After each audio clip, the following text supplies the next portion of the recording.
מתחיל! עוד 5 דקות. 5 דקות לפני דרבי זה זמן קדוש. נרגעים, מערערים, דורשים על החיים.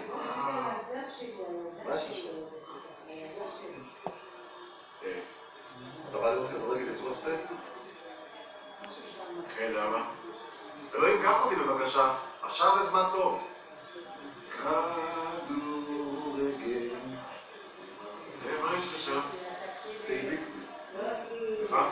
פירות יער.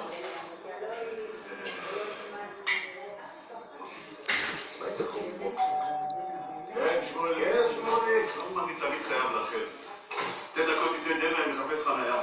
קח את זה ממני. חניתי על אדום לבן. יאללה, תקשיבו אותי. ויקרוא אותך, לא קוראים בדרבי. אתה להדליק אש בדרבי? תתן ממך, אתה איש למות. אני רואה שהלכת על בריאות. מה זה פה? הולך כסים, בורות ענק, מצוברים, פיתות מחיות נותנות, עוד קורא כסים. הדבר היחיד שברק זה השקיות. סבירתי, מה קרה? יושב פה לפני העולם עם סביר בן, משחק כדורגל. אולי תחומי פה? יש לי רצינות? כדורגל? כדורגל! כדורגל זה מה שמקביל בינינו לבין החיות. בדיוק.